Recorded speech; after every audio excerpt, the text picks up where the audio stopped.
o un intento de romper conceptos que son de base, como la unidad nacional, la soberanía nacional o la igualdad de derechos. Y sobre estas consideraciones, además, hay una tercera y última previa, y es que cualquier tipo de reforma constitucional debe preservar pues ese vínculo histórico, ese basamento histórico del consenso, que es el que fundamentó la Constitución del 78 y que es el que hizo que la Constitución del 78 fuera la mejor de la historia de nuestro constitucionalismo, porque es una Constitución de todos y no una Constitución de una fracción o de un grupo. Entonces, a partir de estas tres consideraciones hay que hacer necesariamente un análisis cabal de oportunidad para saber si este es o no es el momento de abordar esas reformas.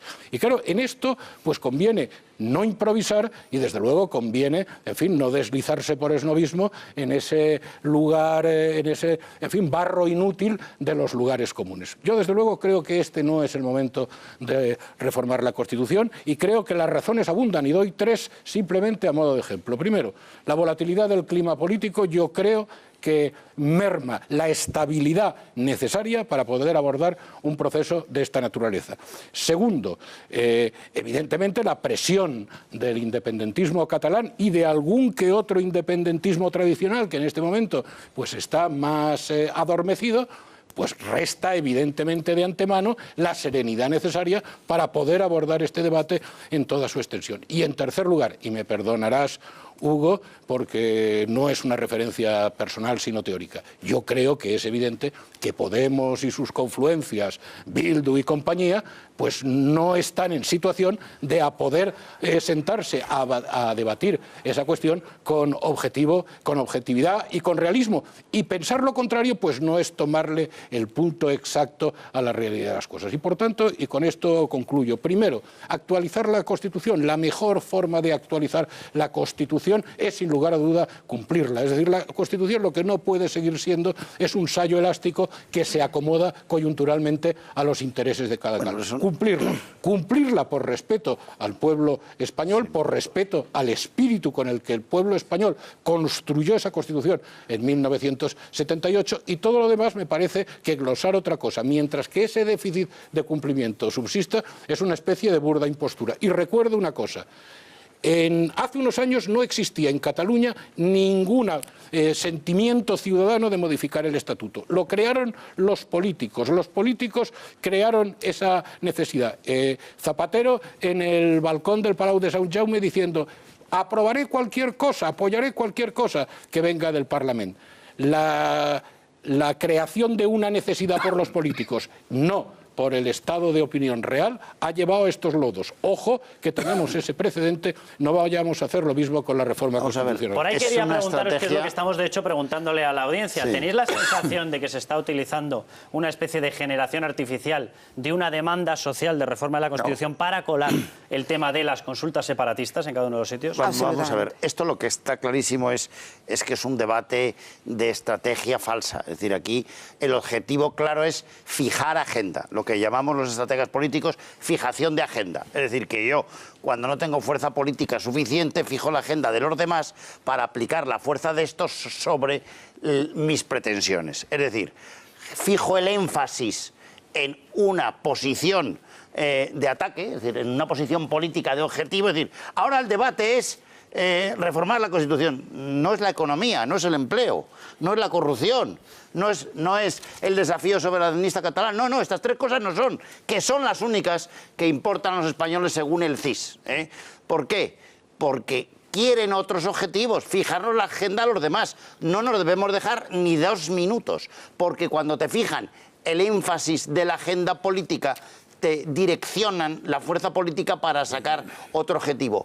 ¿Quién va a tener un objetivo mejor que este? Es decir, estos son los resultados de las elecciones de la Constitución española, donde Cataluña tiene el 91% de sí y Madrid el 86%. ¿Crees que lo vamos a mejorar? O sea que Euskadi tiene el 69%, lo vamos a mejorar. La media nacional es casi el 87%. Se va a mejorar. Es decir, que ¿a quién le interesa? ¿Quién pone el énfasis en cambiar algo que no es cambiable? Porque la mayoría probablemente del electorado quería cambiar, como muy bien dice don Ramón, que es una autoridad absoluta en temas constitucionales, don Ramón Rodríguez Arribas, quería cambiar el título octavo para gastar menos, porque si queremos pagar las pensiones tenemos que tener un gasto más blando. Es decir, lo que hablábamos antes con la ministra de Trabajo, es decir, que o reducimos la burbuja fiscal y administrativa o no se puede pagar tanto gasto social. Y termino. Esto, para ti, si lo quieres tener bien clarito, que esto rompe cualquier énfasis en que esto sea el objetivo. Los objetivos son los otros tres. De todas maneras, perdóname, Paco, es un interés por marcar agenda para después, al final, no hacer nada, porque hablan de urgencia, hablan pero nunca concretan exactamente qué es lo que querrían modificar de la Constitución, y el día que se reúne por primera vez la comisión, el portavoz, tu secretario general, ni siquiera asiste. Entonces esto de marcar la agenda para después ni siquiera asistir siendo portavoz el primer día que se reúne y que habla la vicepresidenta del Gobierno, a mí me gustaría que alguien de Podemos por una vez me lo explicara, porque yo no consigo comprenderlo. O sea, desde luego no se estaba hablando en la Comisión Constitucional de reforma de la Constitución, que eso no se estaba hablando. No fue el titular. Yo te invito a que mires la prensa de ese día. Sí, que faltó, sí. No, yo no sé por qué faltó. Estaba ocupado. La gente tiene tareas, no solo asistir a... Vamos, yo he faltado a estaría en alguna manifestación. Yo lo que quiero decir es que al final... su labor, vamos, o sea, los tópicos están muy bien, pero vamos... no, esto no es un tópico. Esto fue un hecho. Tu secretario general no asistió. Una manifestación es un tópico, sí. No, también es una realidad. ¿Estaba en una manifestación en cuál? Había acompañado al juzgado. Había acompañado al juzgado. Pero bueno, la primera obligación de un diputado es asistir a los actos parlamentarios, que para eso le pagan. Esa es la primera. Como muchas otras. Claro. Los diputados del Partido Popular que son ministros, por ejemplo, faltaron a todas las sesiones de control del Gobierno de la legislatura pasada. No, es que eso no es verdad, porque si fuera verdad no habría sesiones de control. Es que no las hubo. Es que no las hubo en la legislatura pasada. No había gobierno. Es que no había gobierno. Había un gobierno en funciones. Lo que digo es, volviendo a lo de faltar, los diputados que eran ministros, por ejemplo, Mariano Rajoy, faltaron. Porque estarían haciendo otra cosa. Porque no había gobierno, era gobierno en funciones. ¿Mariano Rajoy era diputado, sí o no? ¿Y estaba en el Pleno, sí o no? Entonces no era una sesión de control del Gobierno. Ay, mira, por favor. Vale. Me interesa más el debate sobre qué es lo que está detrás de esta especie de inyección de una sensación de queremos que haya un cambio en la Constitución rápido. Mira, esto de la reforma constitucional es un tema que interesa mucho en los departamentos de Derecho Constitucional, porque como estábamos muy aburridos, pues siempre te aporta novedades, ¿no? Porque al final esa es una realidad, ¿no? Interesa a los juristas, interesa a algún político por razones nunca mejor dichas partidistas, pero ¿cuál es la realidad? Que este texto constitucional, que en su momento, como es lógico, fue el más moderno que había en el mundo, cosa lógica porque se recogió de lo que era nuestro constitucionalismo comparado todo aquello que era interesante, más la labor de los diputados, etcétera, etcétera, ¿no? Pero realmente ha permitido que se gobierne sin ningún problema la derecha y la izquierda. Es decir, UCD pudo gobernar con total normalidad, pudo gobernar el PSOE, el PP, el PSOE y ahora el PP. Es decir, que tiene la flexibilidad suficiente. A mí nunca nadie me ha podido, más allá de alguna disfuncionalidad, felizmente pues el rey ha tenido 2 hijas, con lo cual no tenemos el problema que hubiera provocado si hubiera tenido un hijo, pero bueno, eso es un efecto no deseado, bueno, pues eso en algún momento se puede intentar corregir, pero tampoco es una gran urgencia. Es decir, hay el famoso dictamen que todos conocéis del Consejo de Estado sobre las cuestiones que se le planteó, sobre las reformas que se podían hacer y tal. A mí, el último debate que tuve sobre esto, interesante, académico, fue con el desaparecido Paco Rubio Llorente, y al final todos llegamos a la conclusión que está muy bien decir que hay que reformarla, pero que no se va a poder reformar, porque primero no hay el consenso suficiente.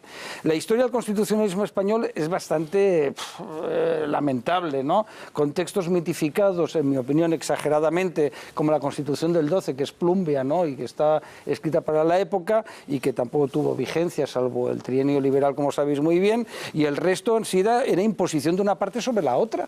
Es decir, la Constitución de mayor duración fue la Constitución canovista, ¿no? La de Cánovas, ¿no? Y también acabó abruptamente con el golpe de Estado blando, ¿no? Y tan simpático de Primo de Rivera. Digo simpático porque no hubo ni muertos ni nada, ¿no?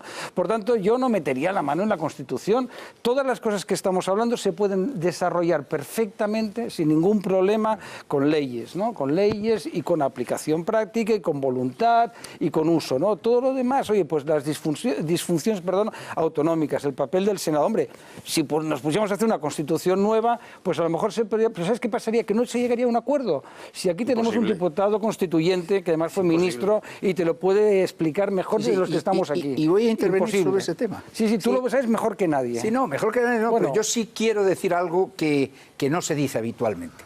y es que en el año 77 y en el año 78, en pleno proceso de debate constitucional, fue el miedo al fracaso de una aventura democrática lo que nos unió a aparentar un consenso sobre una idea de España que hoy todavía sigue siendo discutida por unos grupos y otros. Es decir, la desgracia de nuestro país, al mismo tiempo, es el interés enorme que suscita nuestro país en el mundo internacional. La desgracia de nuestro país es que no compartimos la misma idea de España. Ese es un tema que está ahí. Pasa como en algunas familias cuando dices, bueno, se puede hablar de todo menos de lo de... porque entonces hay lío. Entonces, yo creo que efectivamente se alcanzó un punto de acuerdo por miedo a que fracasara la experiencia democrática. No porque compartiéramos todos la misma idea de España. Y como no lo compartíamos entonces, seguimos desgraciadamente sin compartirlo ahora. Por tanto, ese tema que se deje ahí. Ahora, hay cosas que hay que reformar. Hay cosas, yo llamaría más bien que hay que enmendar. Yo creo que lo ha dicho con mucho acierto el otro día en unas declaraciones mi amigo Joaquín Leguina. Es decir, no, reforma no, enmiendas sí.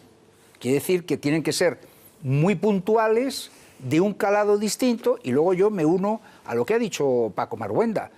Hay muchas cosas que simplemente con el proceder responsable de un gobierno se podrían arreglar sin necesidad de reforma de la Constitución, y otras pues con alguna ley orgánica. Pero ¿y por qué, Ignacio, os lo pregunto a todos, por qué entonces los partidos nacionalistas, yo creo que es obvio, están reclamando que se pueda meter una consulta, dicen ellos, legal? Luego, corrígeme, don Ramón, si eso aparece en alguna Constitución, la posibilidad de hacer una consulta para romper precisamente la de la Unión Soviética, el ente de soberanía que sería el pueblo español. Pero está claro que ellos lo quieren por este motivo. Pero a partir de ahí el Partido Socialista se suma a esa reclamación de Constitución. El Partido de Podemos se suma. El Partido incluso de Ciudadanos se suma. ¿Por qué se suman si el peligro es acabar rompiendo esos principios de la transición? Yo creo que, perdóname, por una cierta frivolidad en ese sentido. Es decir, por una búsqueda de protagonismo. Una búsqueda de protagonismo es la que les lleva a algunos partidos políticos, porque saben que en una tribuna en la que se empiece otra vez a hablar del problema de España, ellos adquieren un protagonismo que hoy día no tienen. ¿Se podrían introducir esas reclamaciones, don Ramón? Vamos a ver.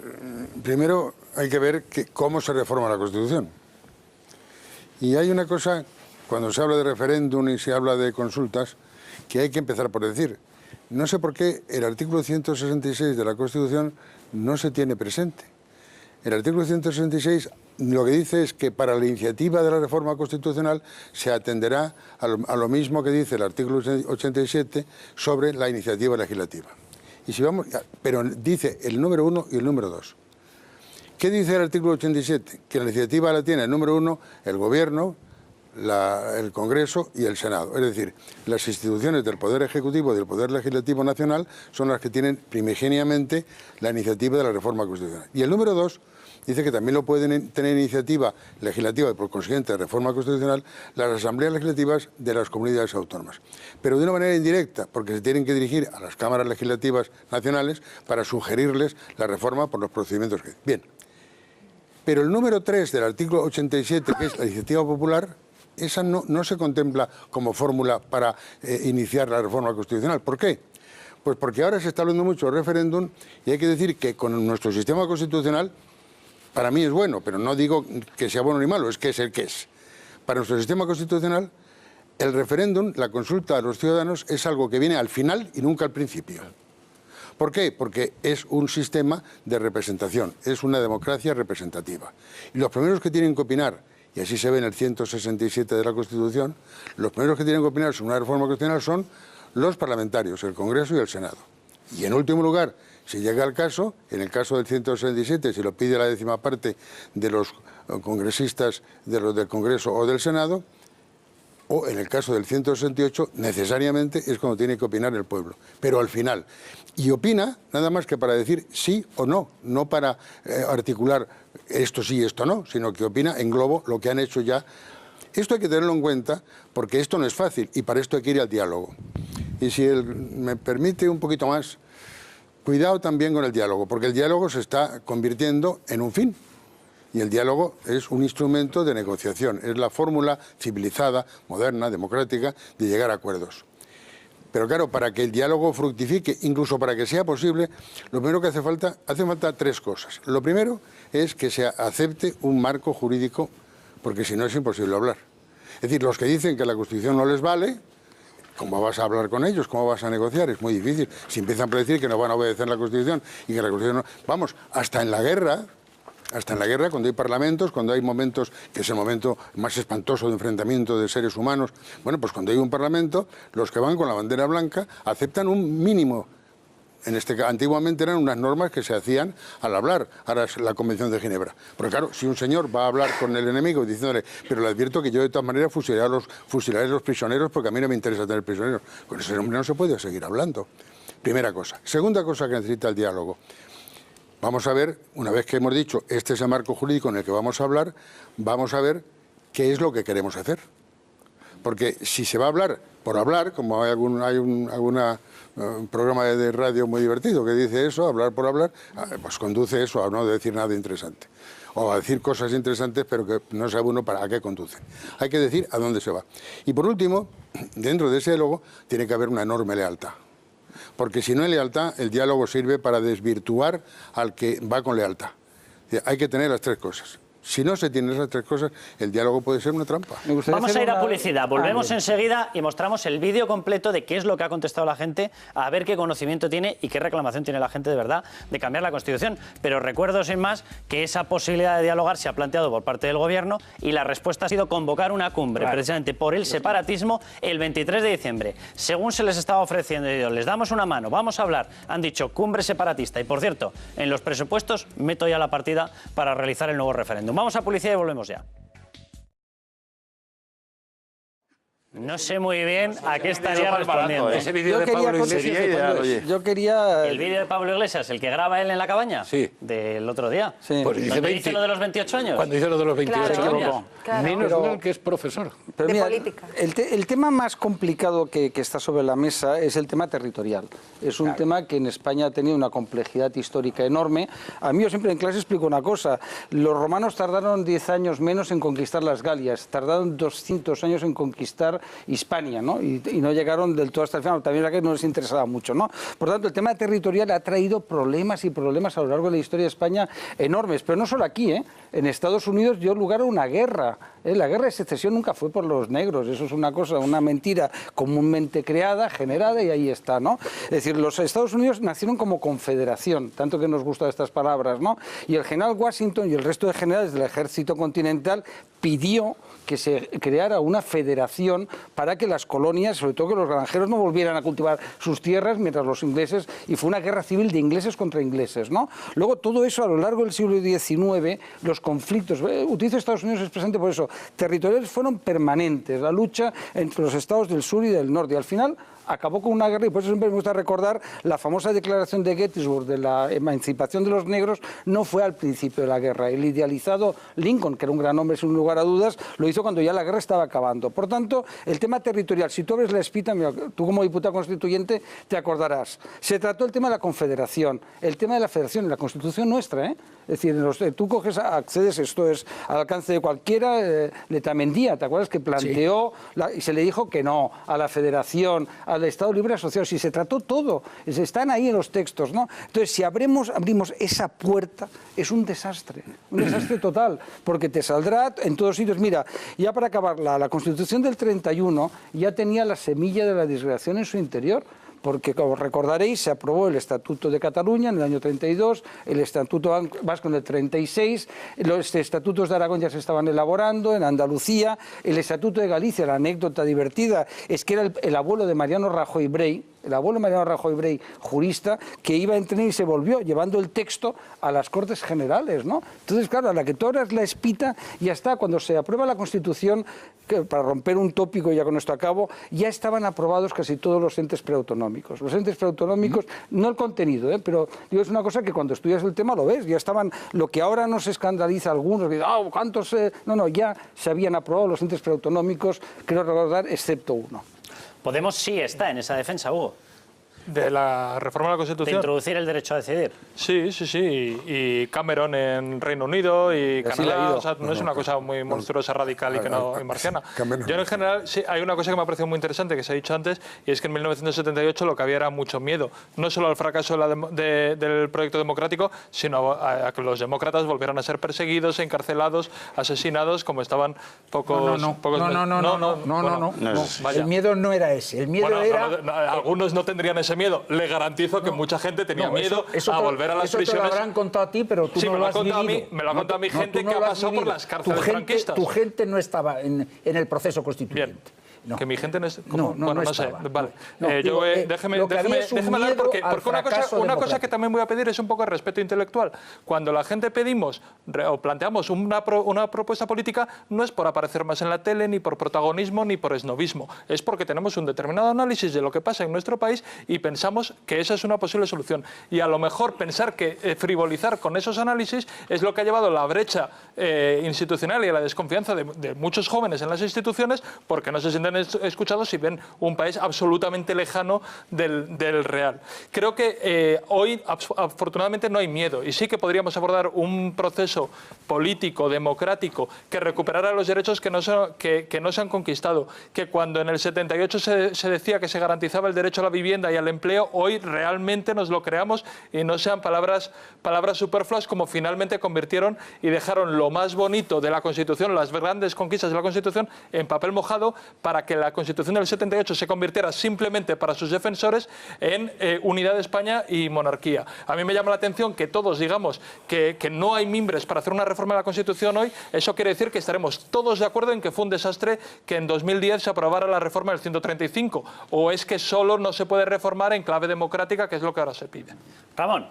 No, vamos a ver, es que has dicho muchas cosas con todo respeto y con afecto. Vamos a ver, yo era juez de instrucción en el año 78.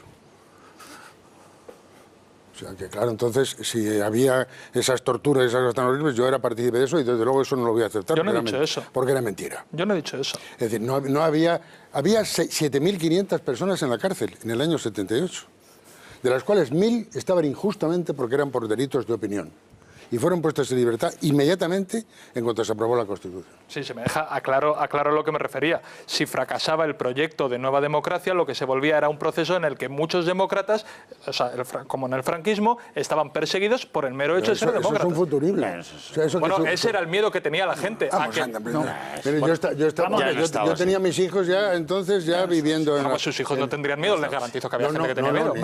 Hombre, por Dios, si yo he vivido en un pueblo. En la universidad tengo amigos en mi pueblo, que es un pueblo de 5.000 habitantes, 5.500. Pues no había miedo en la España, no había miedo. Miedo a que mataran a nadie con motivo de la muerte de Franco, en absoluto. Lo que había miedo es a que toda la esperanza que se había puesto en que aquello se iba a arreglar y que ahora íbamos a tener un Estado homologable con Europa, pues resulta que si hacíamos el burro, a lo mejor resultaba que no solucionaba y continuaba una cosa parecida a lo que había, pero nada más, ese es el miedo que había. A lo cual nadie tenía miedo. O sea, nadie tenía miedo a que hubiera una cosa como la que había, porque en lo que había no había ni presos políticos ni nada. Había 1.000 personas en la cárcel que se pusieron en libertad al día siguiente. O sea, que lo que había antes del 78 no había presos políticos. Yo creo que estáis haciendo un debate... Los presos políticos existieron un tiempo en España, pero no vayamos a creer que los años 40 eran igual en el 50, en el 60, en el 70. No. En el porque eso es lo que está diciendo y eso es una gran mentira. Yo era juez de instrucción desde el año 60 y desde el año 60 había en España incluso jurisdicción contencioso administrativa desde el año 56 que permitía recurrir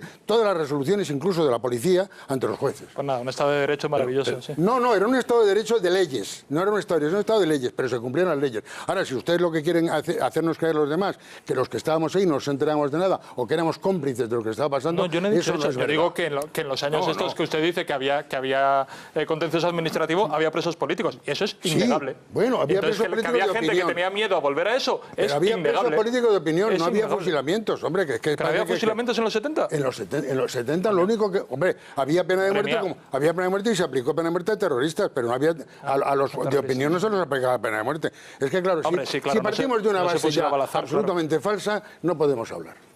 Es decir, si falseamos la historia... No, y es que usted es muy joven, pero yo estaba allí. Es que yo soy testigo de lo que pasó. Y le digo, no se fusilaba a la gente por la calle. Hombre, es que claro, si excusan ni por la calle ni en las cárceles. porque los que éramos jueces entonces lo hubiéramos impedido. Y si no, yo hubiera presentado mi dimisión, me hubiera marchado a la calle. Es verdad que si falseamos la historia no entendemos nada. Son delitos de sangre. O sea, me lo atribuye usted a mí. Eso es indirecta. Que no se fusilaba hasta octubre. Que yo le he tratado con respeto y sigo siendo un hombre, aunque sea muy mayor. Y no le tolero faltas de respeto.